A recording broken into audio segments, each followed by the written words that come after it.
Harka fuuni daawwattoota wiirtuu miidiyaa kun sagantaa keenya maaddii gaazexeessitootaati. Maaddii gaazexeessitoota har'aatiin ammoo dhimmoota wayitaawoo biyya keessaa fi biyya alaa irratti waan qindeeffannee qabna. Ani Lalisaa Lamuutii waayilii koo Yuunas Mangashaana waliin jira. Gama ogummaa kaameraa fi teeknikaatiin immoo Firaa'ol Abiraam waliin jira. Haga xumuraatti akka nu faana taatan isin affeera. Yeroo gaarii nu faana qabadha. Dhimmoota har'a nuti maaddii gaazexeessitoota keenyaan kaafnu dhimma biyya keessaa naannoo Amaaraatti hojii seera kabachiisuutiin wal qabatee waa hagammaatti jiru laalla. Gama buufata doonii qabaachuu Itoophiyaan hagammaatti miidhaa isheerra ga'e hedduudha. Sana wal qabatee odeeffannoowwan haaraa ministeerri geejjibaa fi loojistiikii baasee torban darbee buufata doonii lamuu fayyadamuuf carraa akka jiruu fi hojii irratti hojjetamaa akka jiru akka ajandaa tokkotti qabannee jirra. Gama egaa biyya keessaas immoo alatti bahuudhaan lixa Afrikaa keessatti waan fonqolcha biyya Niger itti taatee ture wal qabatee biyyoonni addunyaa maal jedhanii fonqolchi sun maal fakkaata adeemsi fonqolcha sanaa maalirra jira fuuldurri fonqolcha biyyoota Afrikaa lixaa kanneen akka Niger Burkina Faso maalidhaan wal qabatu maal fakkaata kan jedhus waan abuurree qabna sanas daawwattoota keenyaan kan biraan geenyu ta'a jechuudha. Daawwattoota keenya ajandaan keenya guyyaa irraa kanneen sadanidha. Waan xiinxallee waan argine argaa dhageettii keenya kan isin biraan geenyu ta'a. Eegalleerra itti dhiyaadha. Ajandaa biyya keessaa naannoo Amaaraatti hojii seera kabachiisuu mootummaan hojjetaa jiru kan murtoo manni maree ministeerotaa hagayya 14/2023 murteessee ture. Eegallaa egaa isaan asitti hojiileen seera raawwachiisuu raawwatamaa tureetu jira. Torbanoota lama ga'ee jira waan kuni. Isas egaa naannoo sana magaalaa sana qulqulleessuun hojiin idileedhaan hawaasii nagaan bahee galuu hojiitti hiikamee jira. Sana wal qabatee gabaasa miidiyaalee fi yaada namootaa hedduu garaagaraa kaa'atu kan jiru. Dhaabbileen addunyaas waa hedduu jedhaniiru. Torbanootas waa jennee turre kana. Gabaabinaan garuu yeroo ammaa naannoo Amaaraa keessatti haalli nageenyaa haala gaarii irratti akka argamudha. Koreen koomaandii poostii kan himaa jiru. Labsichis labsii yeroo isaa eeggatee akkasumas uummataaf kan amansiisee karaa seera qabeessa akka ta'een akkasumas mirga namoomaa dhiibbaan mirga namoomaa irratti raawwatamaa akka jiru gabaasaaleen agarsiisaa jiru jechuudha. Egaa rakkoo waggoottan sadii as Itoophiyaan keessummeessaa jirtu keessaa dhimmi waraanaa dhimma ijoodha. Dhimma ijoo kanaan wal qabatee ammoo naannoo Tigraayitti kan ture akkuma kanaan duraa isaa turre haala gaariidhaan furmaanni argame. Biyyattiin tasgabbii itti wayita ce'aa jirtutti naannoo Amaaraa keessattis amma rakkoo biraan dhalateeti kan jiru jechuudha. Naannoo Amaaraan maal barbaadaa yookaanis immoo humnoonni achi keessa socho'an rakkoo akkam akkamii biyyattii keessatti qabsiisaa jiru kan jedhu inni biraan aangoo biyyattii qabatanii bulchuudha jenneeti turre. Aangoo biyyattii ammoo karaa kamiin fudhachuun danda'ama kan jedhu filannoon geggeeffamee tureen filannoon qaamni amma aangoo biyyattii qabatee jiru darbee biyyattii geggeessaa jira. Aga filannootti illee obsuu kan hin dandeenye qaamoleen biyyattii keessa socho'an karaa qaxxaamuraa jechuudha. Aangoo biyyattii harkatti galfanna jechuudhaan gara fedhii isaaniitti socho'aatii kan isaan turani. Sanaanis immoo teessuma abbaa keenyaa yookaanis immoo teessoo Minilik sa'a 24 keessattis ni qabanna jechuudhaan dhaadannoo garaagaraa geessaa turanii. Sana sababeeffachuudhaan labsii yeroo hatattamaa labsame manni maree ministeerota jechuudha. Torban dabarsine kana keessa immoo manni maree biyyattii yookaan immoo manni bakka bu'oota uummataadhaan walitti qabame labsii kana ragaa iseeti kan inni jiru jechuudha. Labsii kana keessatti garuu mormiiwwan garaagaraati xiyyeeffannoon nuti har'a maaddii gaazexeessitootaa keenyatti kaasuudhaaf dirqamnes mana maree bakka bu'oota uummataa keessatti dhimma ajandaa labsii yeroo ariifachiisaa raggaasisuu keessatti maaltu mudatee ture kan jedhuu fi maal faatu ta'e kan jedhudha. Sanaan wal qabatee miseensonni mana maree bakka bu'oota uummataa hokkora naannoo Amaaraatti dhalate yookaan waraana baname wal qabatee mana sirreessaa galanii jiran ni jiru. Isaan adeemsi seeraa isaanii maal fakkaata maaltu godhamaa jira akkasuma aktivistoonni jaraa fi miidiyaaleen jaraa maal dubbataa jiru kan jedhurraa waan dubbannu qabna jechuudha. Egaa mootummaan fudhatama badii isaatiin raawwate mootummaan fudhatama badii isaatiin dhabe humna qilleensaatiin yookaan immoo waan qabatamaa hin taane humna waraanaatiin deebisachuudhaaf yaalii taasisaa jira jechuudhaan miseensa mana maree bakka bu'oota uummataa kan ta'an obbo Gaadduu Andargaachoo ajandaa addaa ta'eeti jira jechuudha torban kana keessa dhimmi isaan dubbatanii kanan dura egaa obbo Gaadduun waan garaagaraa biyyattii kana keessatti siyaasa biyyattii kana keessatti hirmaannaa gaariidha qabaataa kan isaan turanii obbo Gaadduun akka jedhanitti rakkoon biyyattii kana marii siyaasaatiin furamuudha qaba rakkoon siyaasaa labsii yeroo muddamaatiin biyya kana keessatti furamee hin beeku jechuudhaan labsii yeroo muddamaa naannoo Amaaraatti labsamuu hin qabu jechuudhaan ejjennoo guddaadhaan mormaniitti kan isaan turan jechuudha. Haa ta'uutii malee labsiin yeroo muddamaa biyya kana keessatti tarkaanfiiwwan garaagaraa barbaachisaa ta'an fudhatee darbee jira. Labsii yeroo atattamaa osoo naannoo Tigraayitti labsamne ta'eeti biyyi nagaan taatu turte olaantummaan biyyaa mirkanaa'u ture heerri biyyattii amma ittiin bulaa jirtu hin eegamu ture jechuudha. Biyyi yeroo rakkoo keessatti kuftu yookaan haala hin malleen yeroo biyyi gaagaamamaa keessa galtu heera biyyattii irratti yeroo tarkaanfiin hin malle fudhatamu labsii yeroo atattamaa barbaachisaadha. Kanumaaf heerri biyyattii illee kan eeyyamu jechuudha. Isaan garuu biyyattii kana keessatti labsii yeroo atattamaa labsame kan haala gaariidhaan hojiirra oolee fi furmaata inni biyyattiidhaaf fideen jiru labsii yeroo atattamaan barbaachisu jechuudha. Mormii isaanii dhageessaatii kan isaan turanii. Gama biraan marii siyaasaatiin rakkoon biyyattii furamuudha qaba kan isaan jiran kun egaa biyyattii keessatti mariin siyaasaa yeroodhaa gara yerootti godhamuun numa barbaachisaa numa abdatamasii haa ta'uutii garuu marii siyaasaa kan godhamu nama marii barbaadu waliidha kanatti marii siyaasaa gootu nama qawwee sitti kaasee waliin qawwee dhumaan haasofta nama si waliin mari'atu waliin marii maan haasofta qaamas fonqolchuu dhufe waliin immoo lakkinaan rukkusinii lakkinaan ajjeesinii teenyee mari'anna kan jettu hin jiru yeroo biyya rakkoo hamaa keessatti kuftu mariin siyaasaa erga tarkaanfii barbaachisu fudhatamee booddeedha kan godhamu jechuudha. Gama biraatiin miseensota mana maree bakka bu'oota uummataa kanneen ta'an obbo Kiristiyaan Taaddaleetiif akkasuma miseensa mana maree magaalaa Finfinnee kan ta'an Dr. Kaasaa gama yeroo ammaa kana to'atamaniitti kan isaan jiranii sababni isaas immoo hokkora naannoo Amaaraa keessatti ta'aa jiru waraana baname kana waraana mootummaa federaalaa irratti baname kana qindeessuudhaan miidiyaa irrattis olola garaagaraa tamsaasuudhaan rakkoowwan garaagaraa qindeessaati kan isaan turan sanaaf haalli isaan amma itti jiran daawwachuun dhabne akka itti nagaa gaafannu dhabne kan jedhu maatiin isaanii yookaan abukaattoon isaanii miidiyaalee garaagaraatti himaatti kan isaan jiranii haa ta'uti malee garuu yeroo ammaa kanatti miseensa mana maree bakka bu'ootaa jechuun qaama amma biyyattii kana hoogganaa jiru keessatti gahee guddaadha kan isaan qabanii paartii mormituullee ta'anii haa galanii yookaanis ammoo nama dhuunfaadhaan dorgomanii haa galanii garuu biyyattii keessatti dhimma nagaa irratti adda durummaan hojjechuudha kan isaan qabanii dhimmi nagaa hunda isaanii yaaddisuudha kan isaan qabanii haa ta'u malee osoo magaalaa Finfinnee keessa haala mijataa keessa jiranii namoota qawweedhaan fonqolcha san geggeessuuf hawwan yaada qindeessuu keessatti gahee fudhataniiti kan isaan turanii sanaaf isaan illee to'atamanii jiru jechuudha dhimmi to'atamuu isaaniis illee mana maree bakka bu'oota uummataa keessatti ajandaa guddaa ta'ee ture. Gama biraatiin Dr.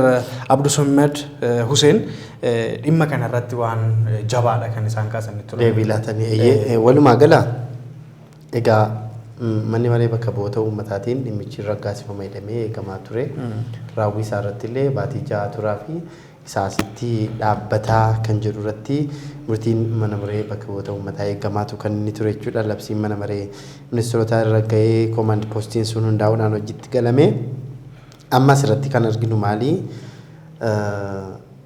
Obbo Gadduu Andaargaachoo pirezidantii mootummaa naannoo Amaaraa turanii paartii sana keessatti biyya bulchaa turanii dhimma nageenyaa irratti immoo gorsaadha ministeera muummee Itoophiyaa Dr. Abiy Ahmedii fi sana wal qabatee garuu akka gabaasaatti rakkooleen dhufan hundumtuu rakkoon keessumaa naannoo Amaaraatti dhufee fi uummata Amaaraa irra gahee eenyummaa sabichaa kan tuqee fi dogongora waggaa 5tti hojjennedhaniitu himaniitu kan isaan jiran paarlaamaa keessatti akka waan ajandaa jijjiirsisuu yookiin labsichi sirrii hin taanetti kan isaan kaasuudhaaf barbaadanii mana maree bakka bu'oota uummataa keessatti illee haala ta'ee hin beekneen mormiin adeemsaa akkasumas mormii yaada isaan mudatee ture jechuudha.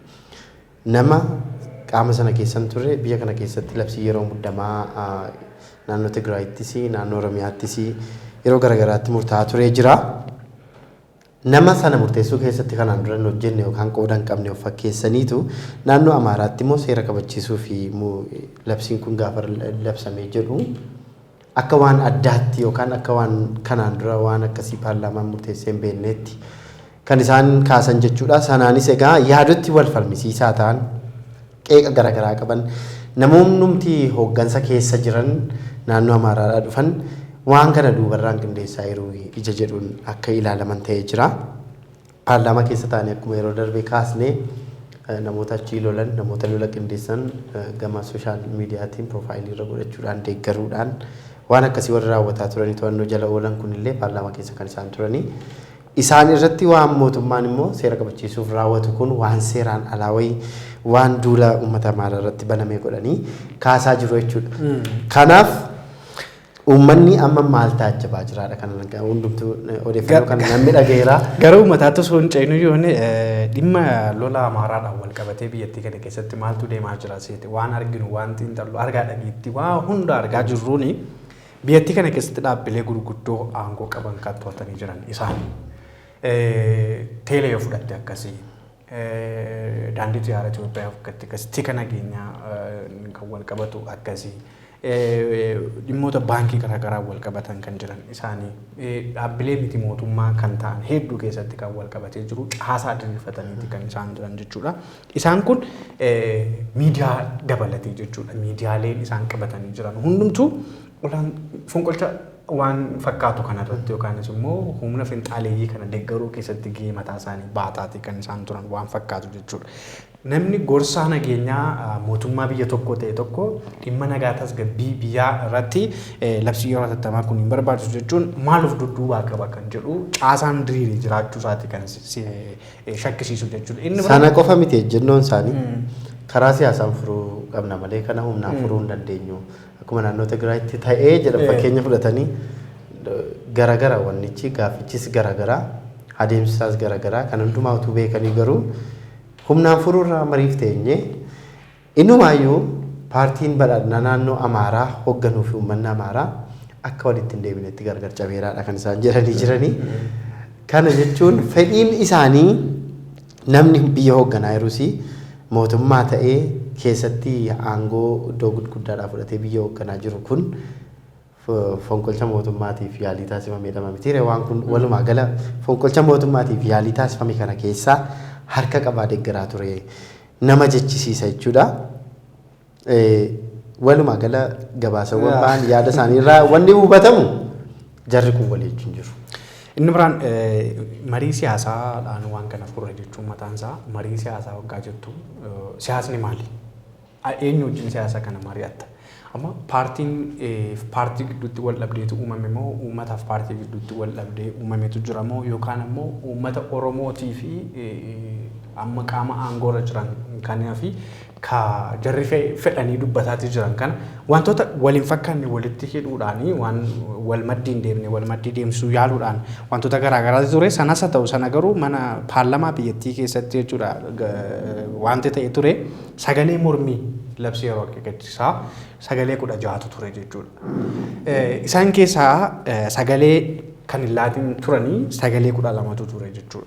Dabalataan immoo sagalee deeggarsaa labsii yeroo hatattamaa kun nu barbaachisa jechuudha. Sagalee deeggarsaa kanneen laatan immoo miseensota 332tu ture jechuudha. Kun caalmaadhaan raggeeti ture. Haa ta'uuti malee sagaleen mormii 16 kun iyyuu maal barbaachaaf maal hawwiidhaa fi morman kan jedhu kan yaachisudha. Kan sagalee laannituu caala jechuudha warra paarlaamaa Itoophiyaa keessatti yaalamne yeroo labsiiwwan ba'an yeroo waa garaagaraa dhibba kan ragga'u dure yeroo addawaawii jechuudha. Yeroo badhaadhinaa amma ta'e mormiin maal yaadonni amma ta'e ka'uu jalqabeera. Namni yaada isaa ibsachuu jalqabaa jira waa agarsiisudha. Sanuma irratti warri morman haala kanaan yeroo jalqabaatiif kun sirrii miti jedhamee yeroo ba'u tariiti akka dimokiraasiitti waan gaariidha. Garuu immoo uummata isa dudduuba jiru waraana kan gaggeeffamaa jiran waraana bananiiru jarri kuni namni as taa'u hoogganaa keenya yookaan immoo isaan ergamtuu dhadhamee namni as deebi'ee mootummaa wajjin hojjettu dhadhamee duula miidiyaalee yaadatu irratti banamaa jiru achi asii gaafa mormii kaasu hundumtiyyuu akka uummanni Amaaraa walumaa galatti waraanarra jirutti ilaalama waan ta'eef xiqqoose atteenshinii namootaa fudhatee jira jechuudha. Egaa mormiin godhame immoo keessattuu Dr. Abduu Saahimaddiin Huseen dhimma humnootiin faannoo kun keessumaa godina Horroo Guduruu Wallaggaa keessatti qeerraa nama buqqisuu buqqaatii sanaan immoo yuunivarsiitii Wallaggaa akka amma Shaambuu jiru keessatti namoonni hedduun qobsuufamanii jiraachuu, morma namarraa muruu, mana gubuu, ajjeechaa gara jabeenyaa hammaataa qaamolee faannoo kan dura geggeessaa turan saaxiluu mana maree bakka bu'ootaa keessatti jajjabinaan waan namatti tolu waan nama boonsu dhugaa lafa jiru himaniiti kan isaan deebii isaan laatanii kana biraatiin isa immoo akkuma naannoo Tigraay keessatti yeroo hokkorri dhalate waraanni baname naannoo sana tasgabbeessuuf biyya nagaatti ceesisuudhaaf murtii yeroo sardamaa yookaan immoo yeroo hatattamaa jennu kuni labsame naannoo Amaaraattis yoo labsame dhiibbaa waan hin qabneef namoonni mormitan ilaalcha keessa galchuu qabdu jechuudha yaada kaasanii turanii sanaanis walumaa gala labsiin labsamee jira. Labsii kana booddee maaltu ta'e naannoo Amaaraa keessatti kan jedhudha amma kan kaasaa jiru. Innis sosochiin idilee gabaan konkolaataan daandii keessatti wanta adda addaa walirraa bitanii walirraa gurguruun baankileen hojii idilee isaanii galaniiti kan isaan jiran jechuudha. Kun namatti tola nama boonsa. Biyyattii keessatti garuu daangaan isaanii akkuma kaa'ametti jira dhorkaawwan jiran jiru kan dhorkaman jiru kan seeraan dhowwaman jiru. Yeroo ammaa kana naannoo Amaaraa keessatti paartiin badhaadhinaa biyyattii hoogganaa dhumatu jira jechuudha. Ammatti magaalaa waan gurguddoo naannoo Amaaraas haa ta'u kanneen baadiyyaa keessa jiranis sanii haa ta'uti garuu hooggantoonni paartii badhaadhinaa yookaan immoo hooggantoonni mootummaa fi poolisii kan qaama nageenyaa hedduun ajjeefamaniiti kan isaan jiran jechuudha. Humnootiin hidhatan jechuudha. Waan nama ajaa'ibu naannoo Amaaraa keessatti akka naannoo Oromiyaa miti namoota siviilii ta'an qonnaan bultoota hedduutu hidhateeti deema. Hidhannoon isaanii kun immoo biyya garamitti deemsee kan jiru waanuma argaate turreedha. Sanaan garuu sosochiin idilee magaalattii keessatti yeroo ammaa kana haala miidhagaaf bareedaa ta'eedhaan deemaatii kan inni jiru. Kanadha walumaa gala haala isaan kaka'umsaa qaamoleen mootummaa keessa jiraniif kanneen miidiyaaleen isaan ala jiran kun waraana kana dhaadessaa jiranii fi akka nama koloniidhaan biyya biraadhaa dhufee bushuutti akka Oromoon biyya isaanii bulchuu dhaqee weerareetti kaasaa jiran weerara godhanii kaasaa jiran kun nageenya biyyattii keessaa hagam tursamoo dhuguma immoo qaamni dubbatee akkuma jedhan uummata Amaaraa wajjin paartiin badhaadhinaa naannicha hoogganu gargar cabeera moo deebisee uummata amansiisee gara nagaatti deebisa kan jiru gaaffiidha. Garuu haala amma argamuun adeemsi humna fayyadamuudhaan namoota nageenya biyyaa jeeqan kana tasgabbeessuu kun kan milkaa'ee fakkaata. Yoo immoo akkuma isaan dhaadessa kanaan itti fufan immoo waraanichi kan qindaa'ee itti fufu ta'e immoo haalli nageenya naannichi maal ta'adha? Nageenya naannichaa jenna walumaa gala guutummaa naannoo sana qofatti rakkoon homaa uumamee hin jiru. Akka biyyaatti naannoleen biyya kana keessa jiran nama 12-13 ta'aa jiru. Itoophiyaa keessa naannoon tokko nageenya dhabe akka jechuutti kaasuu hin danda'ama jechuudha. Waraanichaa wal qabate tarii naannoolee garaagaraatti rakkooleen nageenyaa jiru. Numa beekama garuu haala addaatiin immoo bifa fonqolchaatiin mormiin naannicha keessatti uumame kun itti fufaman kanarratti garuu dhimma kanarratti rakkoon naannoo Amaaraatti dhalate naannoo baraatti fooliinsaa mul'achuudha kan argamaa jiru keessattuu amma humnootiin baqatan humnoonni qawwee fudhatanii baqatan eessatti baqatu wayi baadiyyaatti baqatu wayi naannoo Wallaatti baqatu Horoo Guduruu Wallaggaa naannoo Oromiyaa daangaa san jiru keessatti okkoran malee haala malee raawwachuu danda'u magaalota yookaan immoo biyyoota ollaa isaan daangessan irratti rakkoo adda addaa aarii ba'uu gaggeessuu danda'u jechuudha. Kanaaf mootummooliin naannolee Itoophiyaa keessa jiran hundumtuu naannoo isaanii yerootti eegaa jiran magaalaa Finfinneetti illee akkasuma qabiinsi eegumsa naannoo godhamaa akka jiruu fi humni raayyaa ittisa biyyaas haa ta'u kan naannolee biroo poolisii dileesii dhimmee hojjetaati kan inni jiru jechuudha. Kanaaf haala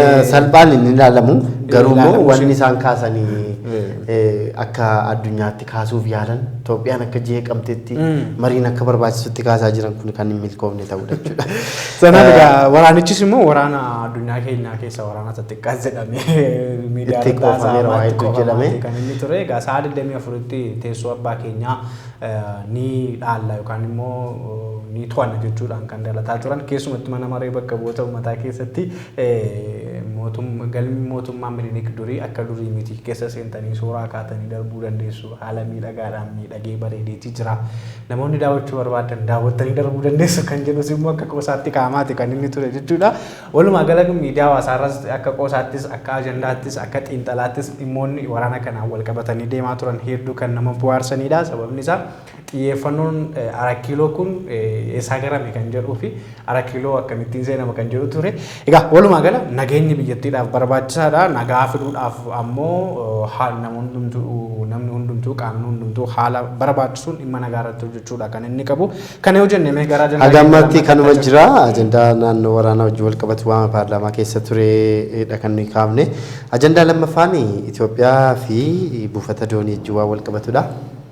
Egaa waggoota 30 oliif Itoophiyaan ammatti buufata doonii dhabuudhaan biyya dacheen qofa daangeffamtee jedhamteetti uummata miliyoona 130 tilmaamamudha kan isheen qabdu.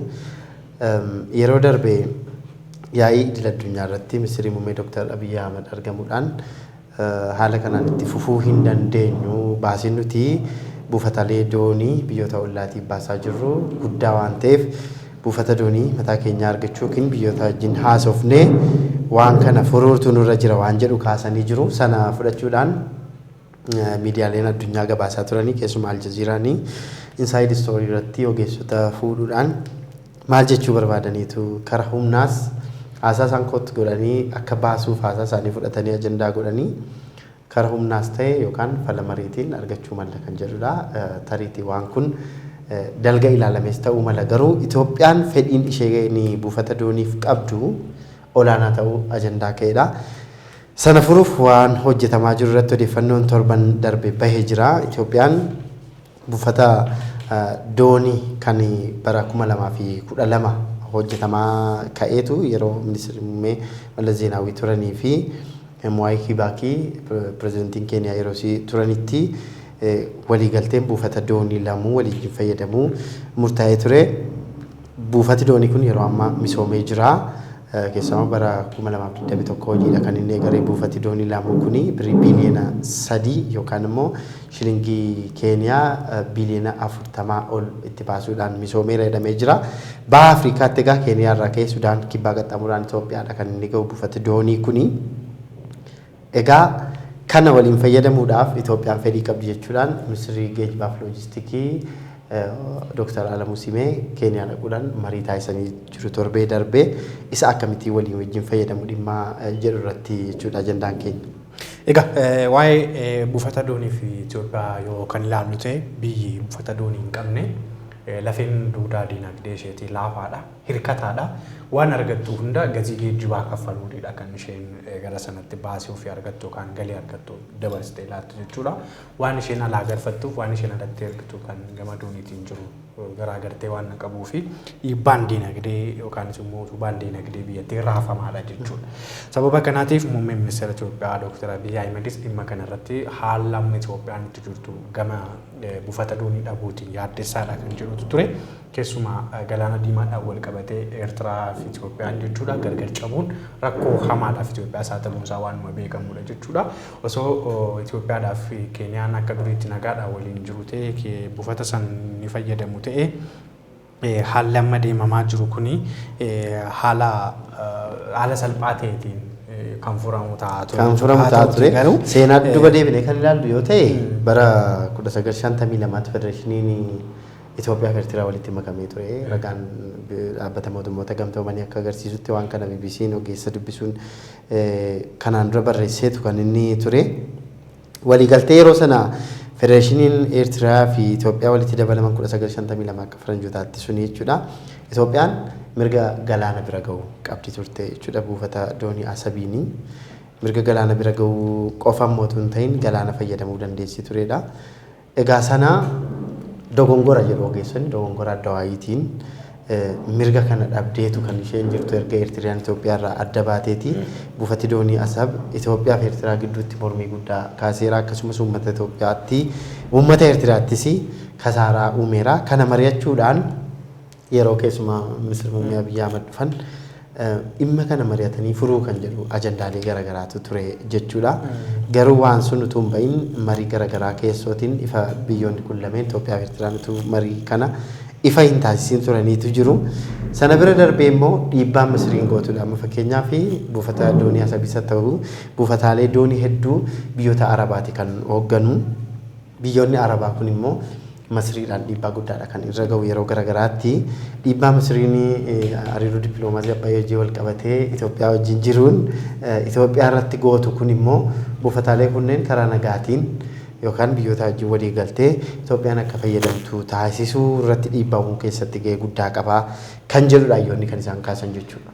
Gama biraatiin waan buufata dooniidhaan wal qabatu keessumaa buufanni doonii Barbaraa dhaabbata biyya Duubaayii kan ta'e DP World kan jedhamu kan hoogganamu kan wal qabatu keessumaa waa'ee dantaa Itoophiyaan achirraa argachuu qabduutiin wal qabatee taateewwan garaagaraatu ture egaa akkuma jalqaba kaasuudhaaf yaale dhimmi diinagdee biyya tokko dhimma ulfaataadha. Biyyi warraaqsa diinagdee jabaa hin qabne yookaan aangoon siyaasaa warraaqsa diinagdee qindaa'aa hin qabne laafaa waan ta'eef Itoophiyaan diinagdee ishee hamma haala ammarra jirtu kana caalatti saffisuudhaaf gama balalii xiyyaaraatiin haala gaarii irra jirti. Garuu gama buufata dooniitiin rakkoo hamaa keessummeessaatti kan isheen jirtu. Saniin bara 2018 jechuun yeroo haalli jijjiirama biyyattii kun reefuu ho'aa ture keessatti dhimma buufata dooniitiin wal qabatu muummeen ministeera Itoophiyaa haala sosochii gaarii gochaa turanii sana keessatti marii walitti fufiinsaa Somaalilaandii wal qabatee taatee taa'aa ture wal qabachuudhaani keessumatti immoo dhaabbata doonii Barbaraa kan hoogganu dhaabbanni DP World jedhamu kuni marii walitti fufiinsa jabaa ta'eetii fi haalaan qindoomaa ta'e gochuu keessatti yeroo sana ministeera geejjibaa Itoophiyaa kan turan obbo Ahimad Shidee turanii kan amma ministeera maallaqaa irra jiran jechuudha. Haala ta'eetiin Itoophiyaan galii achirraa argattu jechuudha illee gara dhibbentaa yookaan dhibbentaa 19 akka qooddattudha taa'amaa kan ture jechuudha. Sun maalirraa madda waa'ee mirga buufata doonii Itoophiyaan fayyadama buufata Barbaraa sana mirga buufata doonii irraa qabaachuuti waan tokko amma waan mirga irraa hin qabdu ta'e dantaa irraa hin qabdu jechuudha. Dantaa irraa hin qabdu taanaas immoo waan sanarraa fedhii hin qabdu jechuudha. Kanuma wal qabate waan nama ajaa'ibu waa'ee mirga buufata doonii qabaachuu Itoophiyaatti ilaalchisuudhaan kitaaboleen illee barreeffamaati kan isaan turan jechuudha. Keessattuu wadab kan jedhu Dr. Yaaqoob Hayilamaariyaamiin kitaabni barreeffame dhimma kanarratti jechuudha. Waa'ee rakkoo buufata doonii dhabuu Itoophiyaatti wal qabsiisee mirga hin qabdu Itoophiyaa waan kanarratti dantaan isheen dhimma sanarratti argattu rakkoodha waan ta'eef kanaan wal qabate buufata doonii Barbaraadhaan dhibbentaan 19 Itoophiyaadhaaf yeroo sana walii galame sun amma maalirra jira garamitti guddataa jira dhimmi Duubaayii fi Somaalilaandii fi Keeniyaa hariiroon biyyoota Sudaan dhimmoota gara sanii wal qabate Itoophiyaan dhuguma miidhamtuudha moo miidhamtuu miti kan jedhu dhugaa dubbachuudhaaf Itoophiyaan gama kanaan miidhamtuudha diinagdeen ishees baay'ee rakkoo hamaa keessa jira. Inni biraan buufati doonii kun taasifamnu buufata doonii Barbaraa kana kan ilaallu ta'e Somalilaandii fi biyyi Somaaliyaa amma rakkoolee garaagaraa Somalilaandii biyya of danda'eedha ofiin jetti Somaaliyaan biyya kooteetti sana rakkoolee dippiloomaasii isaan gidduu jiruun gaafa DP World buufata doonii kana kan hoogganu dhaaba biyya Arabaati dhaabi kuni yeroo sana Itoophiyaan dhibbentaa 19 qooddatti itti fayyadamu fakkeenyaa fi alergii alatti ergiturraa dhibbentaa 30 karaa buufata Barbaraa kan akka isheen alatti baastu himamee ture waliigaltii sanaan haa ta'u iyyuu malee garuu hamma ammaatti wanti isheen achiin baaftee fayyadamte ragaaleen hedduun jiranii hagammaa buufata doonii Jibuutiitiin dhibbentaa 97dha kan isheen baasaa jirtu ragaaleen akka agarsiisanitti sanagaa paarlaamaan Somaaliyaa akkamitti Itoophiyaan Somaalilaandii wajjin waliigaltii kuni waa'ee biyya Somaaliyaa itti bu'iinsa yookaan immoo of danda'u biyya Somaaliyaa gidduu galuudha. Somaalilaandiin addatti Itoophiyaa waliigaluun ishee sirrii miti waan jedhu ka'ee ture garuu deebileen xiinxala sanarra jiranii waa'ee fayyadamaa waa'ee dantaa achirraa qabaachuuti malee dhimma isaanii isaan akka isaan furachuu qabanidha.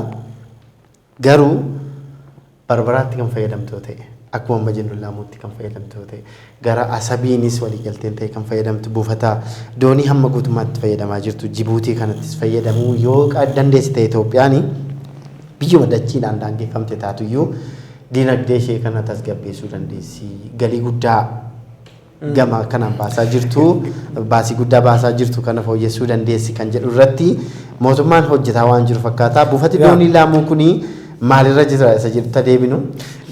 Buufatni doonii laamu buufata keessattuu bara 2020 keessa jechuudha. Muummeen ministeera Itoophiyaa Dr. Abiy Ahmed aangootti dhufanii waggaa 2 booddee jechuudha. Yeroo ijaarama isaa xumuramee haalli gaariin mul'ataa turetti jechuudha. Pirezidaantiin Keenyaa yeroo Keeniyaattaa fi muummeen ministeera Itoophiyaa Dr. Abiy Ahmed sirna ijaarsa doonii kanaa irratti argamanii haalota garaagaraa miira gaariitti ture waliigaltee gaariitti ture jechuudha. Sanumaan wal qabatee immoo egaa Mombaasaa irraa ka'ee Keeniyaa keessatti jechuudha Naayiroobii keessa qaxxaamure daandii guddaan Finfinnee gadullee battala sana yeroo ijaaramuu qaba jedhamee waliigalamaa ture jechuudha. Egaa Mombaasaa Naayiroobii keessa qaxxaamure gara Finfinneetti daandii guddaan dhimma geejjiba doonii laamuudhaan wal qabatu kun jechuudhaallee furmaata tokko akka ta'uudhaaf yaadamaati kan ture. Dabalataan ammoo Projektiin Laabseekt jedhamu yeroo sanatti yaadamaati ture projektii guddaadha. Sunis ammoo ijaarsa daandii xiyyaaraatiin wal qabatee rizoortii guddaadhaan wal qabatee akkasuma ammoo buufata doonii jajjabaa akka laamuu kana ijaaruudhaan wal qabatee kan hojjetamaati ture jechuudha. Sun egaa buufata doonii jechuudha. Haala geejjiba Sudaan Kibbaa Keeniyaa fi Itoophiyaan walitti hidhamiinsaan hojjechuu danda'u keessatti jechuudha. Bifa bareedaa fi miidhagaadhaan projektii qindaa'aatu ture. Haa ta'uti projektiin Laabseekt jedhamu kuni buufata doonii laamuudhaan walitti hidhamiinsi jiru. Keeniyaa fi Itoophiyaan projektiin bara 2020 baatii muddee keessa wayita muummeen ministeera Itoophiyaatti argamanii pirezidaantii Keeniyaa Uhuru Keeniyaattaa walitti dhufeenya gaarii uumanii turan sun egaa amma immoo deebi'uun Ministeerri Geejjibaa Itoophiyaa Dr. Alamuu Simee jechuudha. Keeniyaa deemanii dhimma kanaan walitti hidhamiinsi jiru maal fakkaata kan jedhuu fi Itoophiyaan maal argachuu qabdi buufata doonii laamuu fi Itoophiyaan walitti dhufeenya akkamii uumuu qabu dhimmi kaffaltii Dr. Abiy Ahmed yeroo darbee kaasan maal fakkaate kan jedhu irratti ture.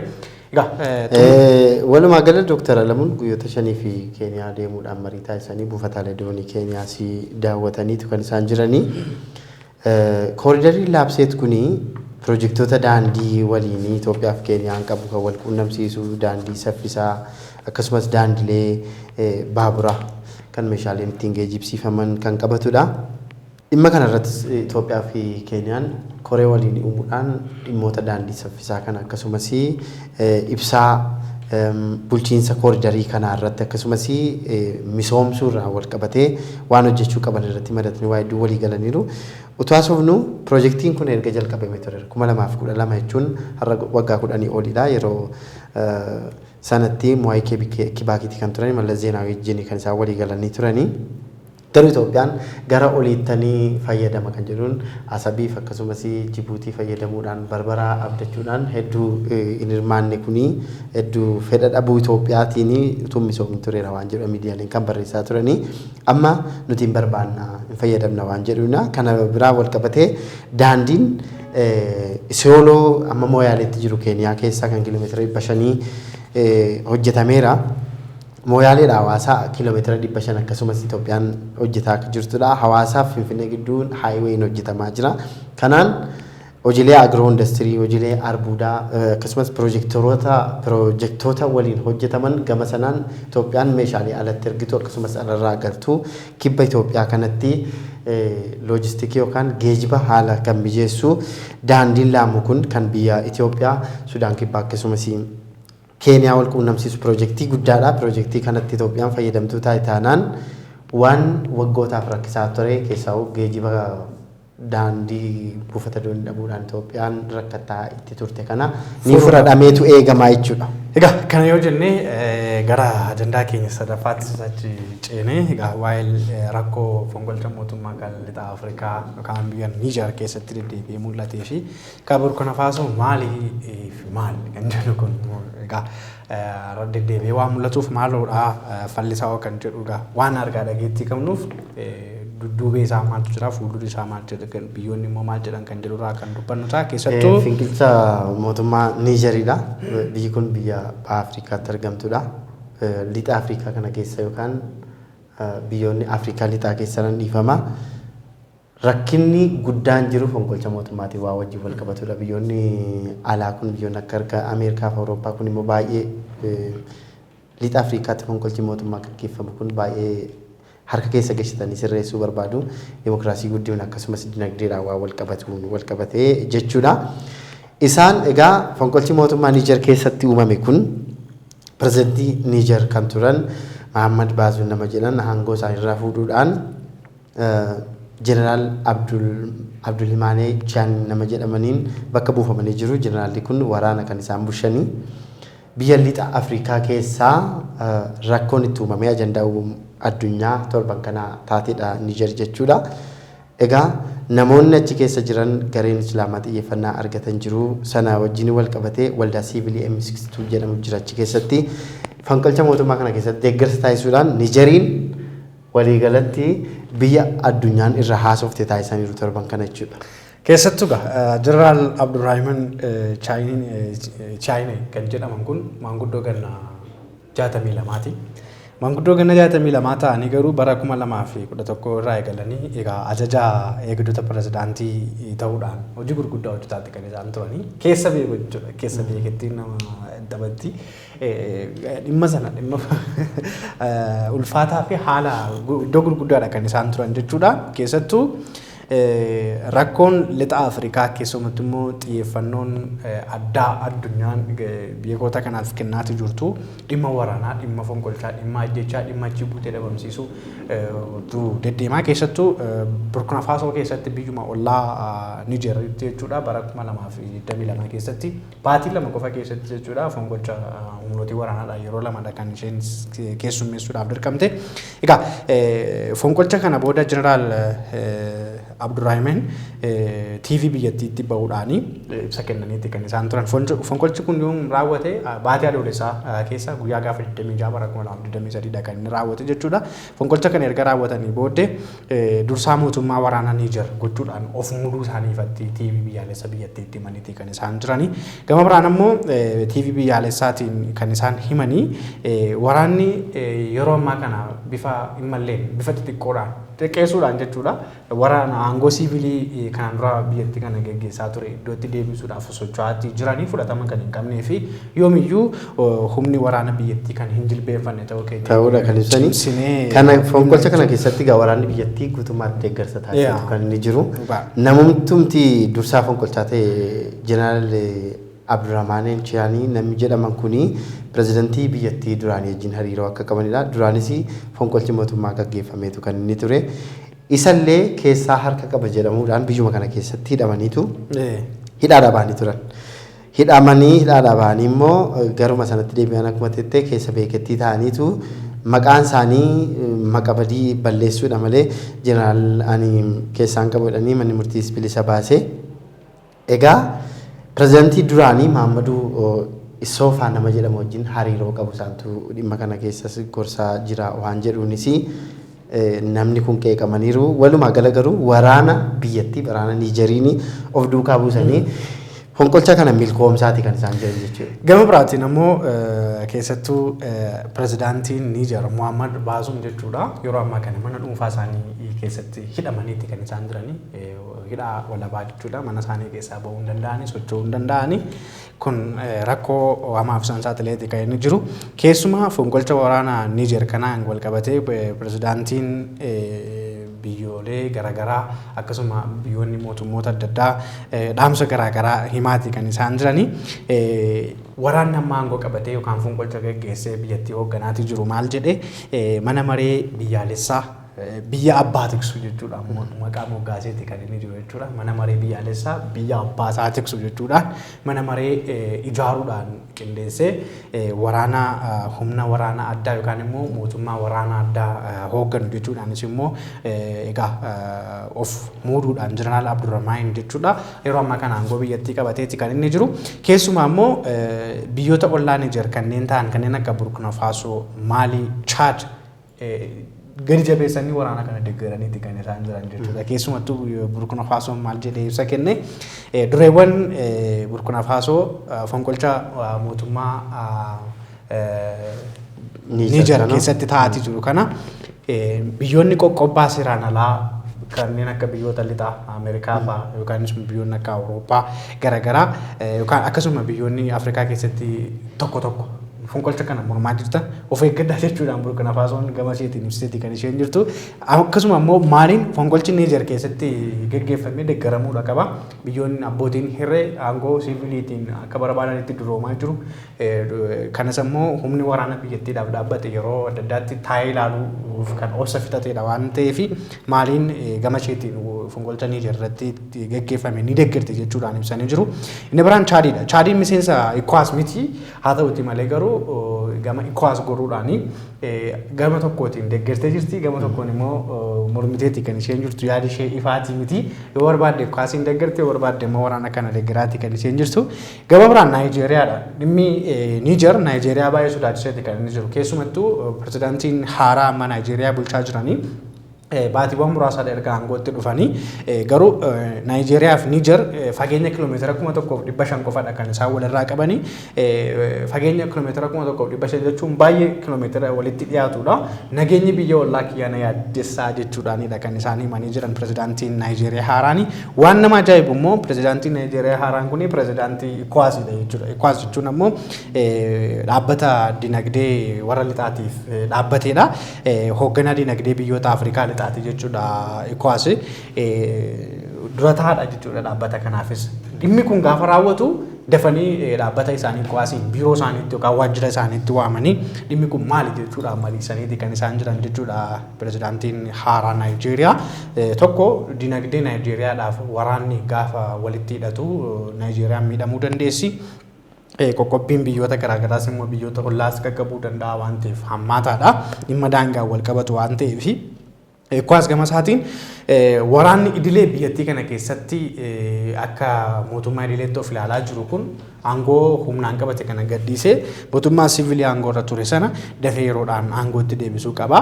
Nutis gama keenya waan dandeenyu ni goona jechuudhaan gama isaatiin hoogganaan dinagdee biyyoota Afrikaa lixaa ECOWAS fonqolcha Niijer keessatti ta'ee jiru kana mormee balaaleffateetti kan inni jiru.